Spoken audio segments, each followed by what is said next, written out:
우리 옆에 있는 분들과 인사하겠습니다. 사랑합니다. 사랑합니다. 축복합니다. 축복합니다. 뒤로 물러서지 마십시오.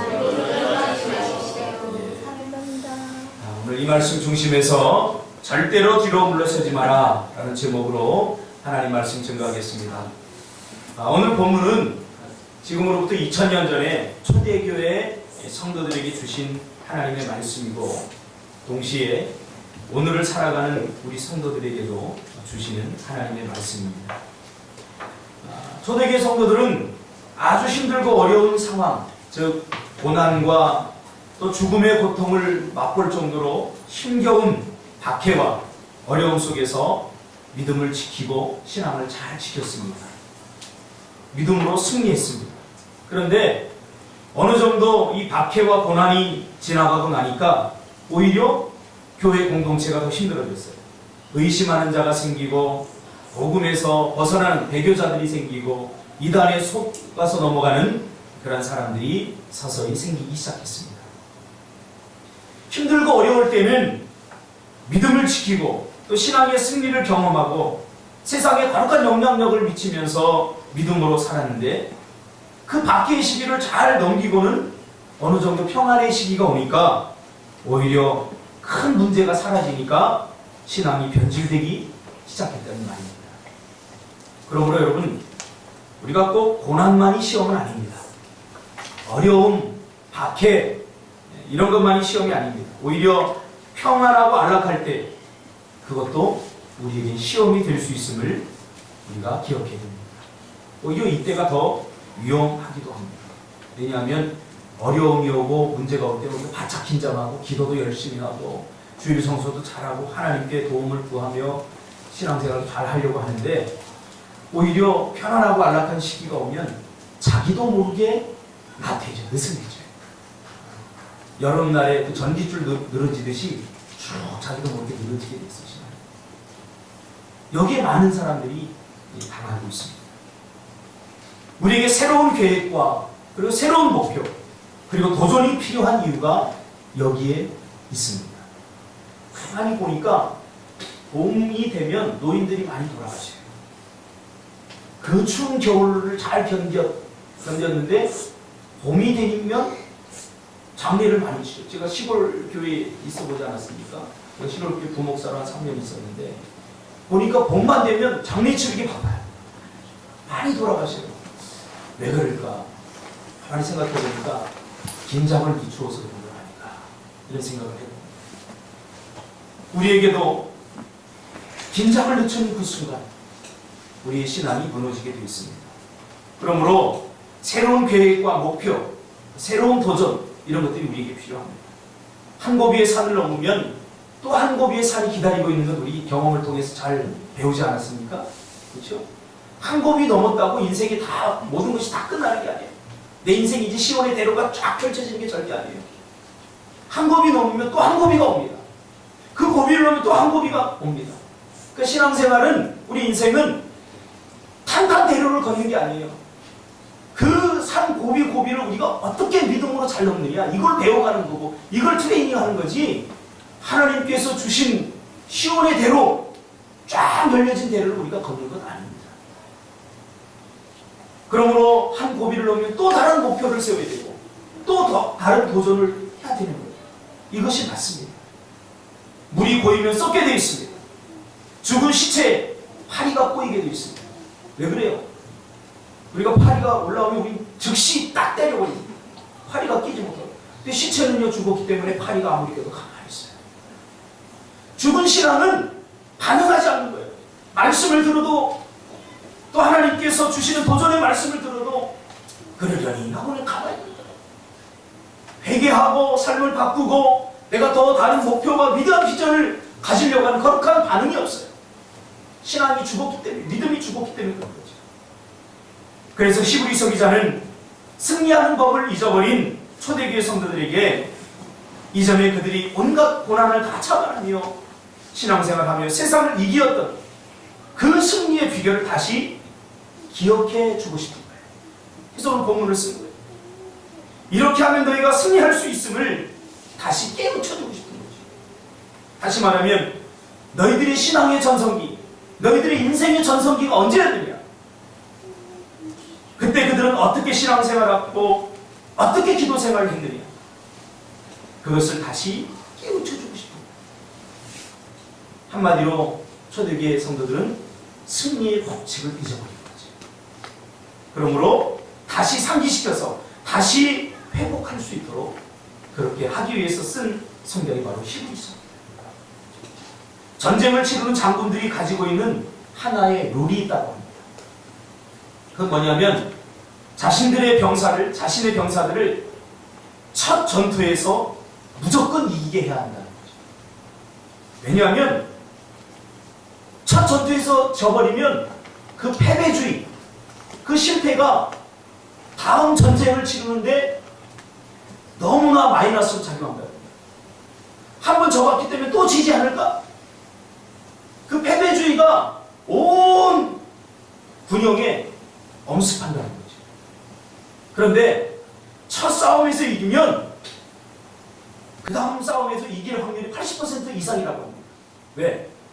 승리를 경험해 봤기 때문에 그 승리의 경험이 이 병사들에게 누가 말하지 않더라도 또 다른 목표와 또 다른 다짐을 하게 만든다는 거죠. 그래서 전쟁을 치른 장군들이 가지고 있는 하나의 룰은 첫 번째 전투에서 무조건 이기게 하는 거죠. 이기는 것도 습관이고 지는 것도 좀 습관이고, 이겨봐야 이기는 법을 알게 됩니다.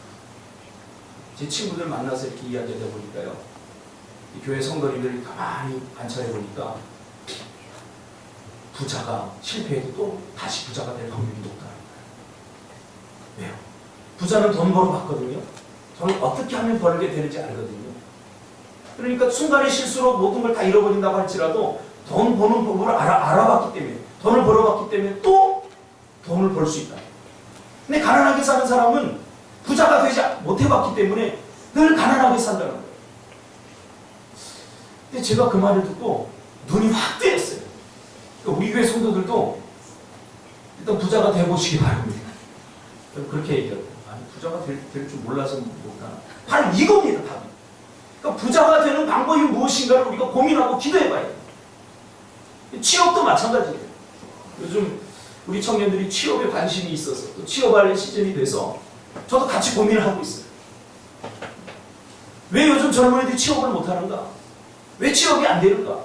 그걸 가지고 우리 고민하면서 한 사람 한 사람 청년들을 놓고 기도하면서 이번 주에도 제가 한 책을 읽다 보니까 거기에도 그렇게 쓰여져 있더라고요. 취업을 준비할 때 첫 번째 도전에 성공해야 됩니다. 첫 번째 도전에 성공. 보통 첫 번째 도전에 성공하는 사람들은 취업이 100% 다 돼요. 그리고 이직할 확률도 낮다는 거예요. 자코리아에 의하면. 그런데 이번에 그냥 대충 한번 연습 삼아 한번 해보고 다음에 제대로 한번 내가 도전해보자. 그런 사람은 100% 1년, 2년, 3년이 돼도 취업을 못한다는 거예요. 그러니까 첫 번째, 그 첫 마음이 중요하다는 거예요. 첫 번째 실패하면 만년 취업 재수생이 될 확률이 높다는 거죠. 왜? 처음에 실패하면 패자의 정수에 익숙해진다는 거죠. 또 실패를 거듭하다 보면 어느새 실패에 익숙해져서 실패의 논리를 자꾸 만들어내는 거죠. 그러니까 공부 꼴찌 하는 사람이 내가 부족해서 그래, 내가 노력 안 해서 그래, 이렇게 접근하지 않고 선생님이 잘못 가르쳐줘서 그래, 나는 부모를 잘못 만나서 공부할 수 있는 환경이 아니야, 이렇게 핑계하고 변명하면 그 사람은 평생 1등을 할 수 없어요. 우리 인생도 마찬가지예요. 우리 부모님이 나에게 재산을 물려주지 않아서 나는 이렇게 사는 거야, 그런 논리, 자기 실패적 논리를 갖고 있는 사람은 절대 부자로 살 수 없다는 거죠. 신앙생활도 마찬가지입니다. 나는 기도할 수 있는 여건이 안 돼, 난 예배할 수 있는 여건이 안 돼, 환경 탓하고 사람 탓하고 이 핑계 저 핑계 되는 사람, 패배주의에 익숙해져 있는 사람은 절대로 평생을 가도 신앙생활 제대로 한번 할 수 없다는 거죠. 그래서 신앙생활을 성공하려면 신앙생활 한번 제대로 한번 해봐야 돼요. 제가 요즘 읽는, 여름에 읽을 책 10개를 제가 정해놨어요. 한 6월달쯤에 10개를 정해놓고 지금 반복해서 읽습니다. 이 2권을 읽었어요. 저는 다독하는 스타일인데 이번에는 한번 정독을 해보자. 한 권을 갖고 좀 오래 분석하고 한번 해보자. 그래서 지금 6, 7, 2달을 거의 2권을 책을 가지고 지금 정독을 하고 있습니다. 10권 중에 제가 다 읽은 책은 이기는 정주영, 지지 않는 이병철. 목사가 무슨 저런 책을 읽어도 됩니다. 이기는 정주영, 지지 않는 이병철. 똑같은 말인데 정주영 씨는 저돌적이에요. 이기기 위해서 싸워요. 그러나 이병철 씨는 지지 않고 방어적 삶을 살고 또 불패의 리더 이순신이라는 책을 읽습니다. 저는 어릴 적부터 이 장군들을 좋아했어요. 이순신 장군, 강감찬 장군, 김유신 장군. 장항규 시장님 잘 알겠지만 윗동네 아랫동네 나누어서 칼 들고 싸우고 있어요. 동네들. 그런 놀이, 전쟁 놀이를 제가 참 좋아했어요. 이순신 장군이 세계 해전사의 유일한 23전 23승이라는 세계 해전 역사상 전무후무한 승리를 일본의 그 비결에 대해서 써놓은 책입니다. 그가 어떻게 23전 23점이라고 하는 승리를 할 수 있습니까? 이순신 장군이 대단하다 이렇게 평가를 합니다. 많은 사람이. 그 정도 평가를 하면 절대 도움을 받을 수 없습니다. 이 책에는요, 그가 어떻게 23전에서 23승을 할 수 있었느냐, 그 첫 번째 비결을 뭐에 두냐면요, 그가 첫 전투에서 승리했기 때문입니다. 첫 전투에서 그가 옥포해전이죠. 모든 것을 다 걸고 싸웠어요. 이순신 장군 마음속에는 이 열악한 환경, 적성은 500척이고 불과 조선의 군함 80척밖에 안 돼요. 그것도 작은 배까지 다 합쳐서 80척. 그러니까 싸워보지 않고 이 조선 군사들은 이미 일본의 그 500척의 그 함선에 기가 죽은 거예요. 여러분, 기가 죽으면 아무것도 못합니다. 자신감을 잃어버리면 아무것도 못해요. 이순신 장군이 생각했던 게 첫 전투에서 이겨야 다음 전투에서 이길 수 있다는 거예요. 저 500척 아무것도 아니라는 것을 이들이 실제 경험을 통해서 그들이 싸워서 승리해보면 알게 된다는 거죠. 그래서 그는 첫 전투에 모든 것을 다 걸어버린다. 여러분, 신앙생활도 마찬가지라고 생각합니다. 신앙생활 잘 해본 사람이 계속 잘하게 돼 있어. 처음부터 이런 핑계 저런 핑계 대고 신앙생활 제대로 해보지 않은 사람은 평생 그렇게 합니다. 평생. 그러니까 인생에 전환점이 필요하고 신앙에도 전환점이 필요해요. 뭔가 내가 제대로 한번 신앙생활 해봐야 되겠다. 내가 제대로 된 승리를 한번 맛봐야 되겠다. 그런 것이 있어야 신앙생활도 잘할 수 있게 되는 거죠. 오늘 이 초대교회 성도들은 바로 이게 문제였어요. 그 승리의 기쁨과 감격들, 인생의 전성기가 언제 왔는가, 그것들을 까마득하게 잊어버리게 되는 것이에요. 왜요? 편안함과 안락함이 그들의 기억을 망가뜨리는 거예요. 여러분, 우리 신앙생활은 좀 창조적 긴장감이 필요해요. 문제가 없으면요, 우리가 잘 신앙생활 잘할 것 같죠? 여러분 자신들이 증인입니다. 하나님, 이 문제만 해결해 주면 내가 정말 주님을 위해서 내가 헌신하겠습니다.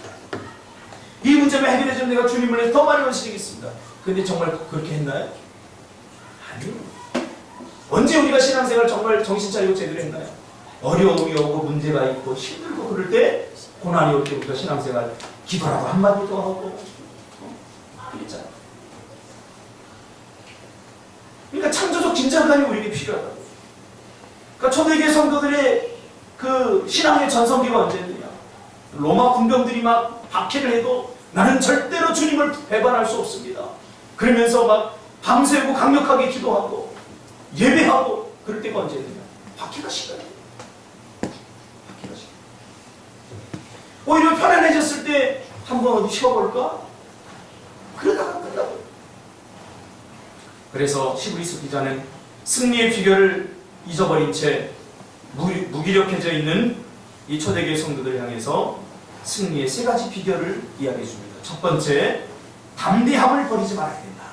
35절에 말하고 있습니다. 그러므로 너희 담대함을 버리지 말라. 이것이 큰 상을 얻게 하느니라. 할렐루야. 무슨 말이에요? 승리하기 위해서는 담대해야 한다는 거죠. 담대해야 된다는 거죠. 너희는 지금 담대함을 버렸다. 담대함을 버리는 것은 승리를 포기하는 얘기다. 여러분 성경에 보니까 누가 이겼어요? 담대한 사람들이 이겼더라고요. 실력 있고 능력 있는 사람이 이겼던 게 아니에요. 다윗 앞에 섰던 골리앗, 골리앗 앞에 섰던 다윗, 얼마나 담대했습니까? 아무리 봐도 다윗이 이길 수 있는 그런 확률이 하나도 없어. 0%. 그런데 담대하니까 설 수 있었고, 담대하게 섰더니 하나님께서 도와주셨어요. 하나님은 누가를 도와주시느냐? 담대한 자를 도와주시는 거예요. 미디안 군사 13만 5천 명, 300명이 담대하게 섰어요. 담대하게 서니까 하나님께서 도와주시는 거예요. 가나안의 7 족속, 담대하게 섰던 유다 지파가 가장 먼저 선봉에 섰고 그들에게 가장 많은 땅이 주어졌어요. 너희가 세상 문제 때문에 어렵고 힘든 상황 때문에 지금 어려운 것이 아니다. 담대함을 버렸기 때문에 너희들이 지금 이렇게 무기력해졌다. 그러므로 문제가 오고 어렵고 힘든 환경이 오고 극복해야 되는 문제가 마치 산처럼 크게 보일 때 그때 우리는 담대함을 버리지 말아야 돼. 안 될 것 같고 실패할 것 같고 자신감을 잃고 용기도 잃어버릴 때가 있지 않습니까? 그러나 승리하기 위해서는 반드시 담대함이 필요합니다. 박사마라고 하는 경영학자에 의하면 1970년대 이후에 창업된 기업 중에 글로벌 대기업이 하나도 없다고 합니다. 그러니까 우리나라에 지금 뭐 삼성, 현대 이런 것은 다 1970년 이전에 생겼던 기업들입니다. 그러니까 1970년 이후에 생긴 기업 중에서 글로벌 대기업이 된 기업이 하나도 없어요. 왜 그런가? 거기에 대해서 분석해 놓은 책을 이번에 제가 읽었어요. 작은 기업이, 작은 중소기업이 중견기업이 되려면 필요한 것이 기술력이라고 합니다. 그러니까 기술력이 있으면 작은 우리 그 기업이 중견기업 정도는 될 수 있어요. 그러나 중견기업이 대기업이 되려고 넘어가려는 단계에서 필요한 것이 뭐냐면 리더십의 담대함이라는 거예요. 그러니까 중견기업에서 대기업이 되느냐 그렇지 못하느냐는 담대함이 결정한다는 거죠. 중견기업 돈을 많이 벌었어요. 근데 이것을 다시 투자해서 더 좋은 기술력을 만들고 더 발전할 것이냐 아니면 이 돈을 가지고 내가 잘 먹고 잘 사는 데 사용할 것이냐. 수많은 갈등이 있겠죠. 두려움이 있겠죠. 이거 투자했다 잃어버리면 어떻게 되느냐. 수많은 두려움이 있을 겁니다. 그러나 담대하게 그 이윤을 가지고 다시 투자한 기업은 뭐예요? 대기업으로 성장할 수 있어요. 삼성과 뭐 현대 다 그런 기업이죠. 나 혼자 잘 먹고 잘 살려면 투자할 이유가 없어요. 그러나 대한민국 경제가 더 많은 사람들을 생각할 때 재투자를 했던 거지. 저는 이 책을 읽으면서 우리 교회도 마찬가지라고 생각해요. 작은 이 개척교회에서 중소교회가 되려면 기술, 특별히 다른 교회가 갖고 있지 않은 전문적인 시스템이 필요하다고 생각해요. 그러니까 우리 교회는 그런 면에서 상당히 좋은 조건을 갖고 있어요. 그렇죠? 세 가지 우리가 사역이 분명하지 않습니까? 그러나 대교회로 성장하려면 담대한 도전들이 필요합니다. 이번에도 우리가 제주 선교를 갑니다. 제가 어떤 능력에 맞춰서 이 사역을 정하지 않았어요. 우리의 능력은 너무 부족해요. 이 제주 선교를 갈 만한 실력이 안 돼요. 능력도 안 돼요. 물질도 안 돼요. 그럼 도전합니다. 그래야 자꾸 넓어지거든요. 자꾸 커질 수 있거든요. 자꾸 실력이 더 커질 수 있어요. 뭐 그렇게 생각하는 사람도 있을지 모르겠어요. 아니 뭐 나중에 우리 교회가 좀 커지면 그때 교회에서 보조도 많이 해주고 그래서 좀 제주도 가면 얼마나 좋을까. 지금 제주도 가는데 우리 보람이 같은 데 동생 것까지 해서 50만 원. 만만치 않아요. 25만 원, 우리 학생들이 25만 원 낸다는 거 만만치 않습니다. 우리 교회적으로도 그거 하느라고 그렇게 하면 헌금도 안 나와요, 사실. 근데 왜 이런 도전들을 하느냐? 고인물은 썼기 때문에. 우리의 삶도 어제의 삶이 오늘 같고, 오늘이 내일 같고, 내일이 오늘 같고, 그런 사람은요, 목표를 정하지 않아서 그래요. 한 가지 목표에 만족해서 그래요. 한 가지 목표를 이루고 나면 또 다른 목표를 세우고, 또 다른 도전을 하고, 편안하게 안주하려고 해서는 절대 안 된다는 거죠. 사람은 지위가 높아지고 나이가 들면 담대함보다는 신중적으로 흐른다고 합니다. 왜요? 잃을 것에 대한 두려움 때문에. 그래서 왜 사소고생하냐? 그냥 이대로도 괜찮다. 이러면서 과감하게 투자하지 않는다는 겁니다. 모험을 피하고, 경쟁을 피하고, 그냥 현상 유지만 한다는 거죠. 우리 신앙생활도 마찬가지입니다. 담대함을 잃어버린 장군은 전면전을 펼칠 수 없는 거죠. 작지만, 우리 교회는 작지만 앞으로 계속 도전해 나갈 것입니다. 저는 돈의 문제가 아니라는 것을 분명히 깨달았기 때문에 이 교회를 지금 3번째 이전하면서 또 여러 가지 우리 앞에 놓여진 일들을 우리가 감당해 나가면서 이건 돈의 문제가 아니다. 분명히 깨달았기 때문에 담대함이 우리에게 필요합니다. 저는 우리 교회가 한국 교회에 그 작은 교회들에게 희망을 줬으면 좋겠습니다. 아멘. 한국의 작은 교회들이 저희 노예도 이렇게 만나서 이야기해주고 목사님들이 우리는 작기 때문에 못해요. 이런 소리 많이 들어요. 우리는 아직 우리가 이번에도 제주도 갔는데 우리 교회가 큰 교회인 줄 알아요. 부흥을 해서 인원이 많은 줄 알아요. 제가 우리 교회 대충 성도도 이만큼 됩니다. 좀 깜짝 놀라요. 아니 어떻게 가요? 그 동네 부자 동네나 보죠? 부모님들이 다 대주나 보죠? 아닙니다. 우리 아이들이 다 알바에서도 못 맞추면 하나님께 기도하고 매달려요. 이 친구가 못 내면 저 친구가 대주고 경비를 드리고 그래서 갑니다. 담대함. 여러분 담대해지시기 바랍니다. 아멘. 제가 잘 쓰는 말이 있죠. 옆 사람에게 하세요. 다 같이 시작. 잊어버렸군요. 다 같이 시작. 죽어봤자 천국이다. 죽어봤자 천국이다. 이번 장마비에도 몇 명 죽지 않았어요. 물놀이 갔다 죽지 않았어요. 그 일이 나에게 언제 닥쳐올지 몰라요.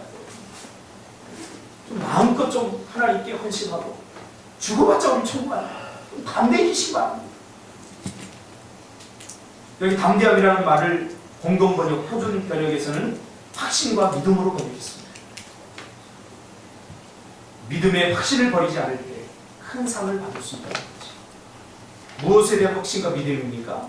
하나님의 약속입니다. 하나님의 약속입니다. 하나님의 약속하신 그 승리의 축복의 결과에 대한 약속을 끝까지 신뢰하시기 바랍니다. 그렇지 않으면 우리가 바벨 탑을 쌓을 수밖에 없습니다. 하나님의 약속에 대한 신뢰, 하나님의 약속을 믿지 못하면 바벨 탑을 쌓을 수밖에 없죠. 바벨 탑을 왜 쌓았어요, 인간들이? 하나님께서는 다시 물론은 심판하지 않겠다 그렇게 약속했는데 그 약속을 믿지 못하고 요즘처럼 우르릉 캄캄 비가 막 내리니까 하나님이 또 비로 다 심판하신 모양이다. 하나님은 분명히 심판하지 않겠다. 오늘날도 하나님의 약속을 믿지 못하는 사람들은 자기 바벨탑을 쌓고 있어요.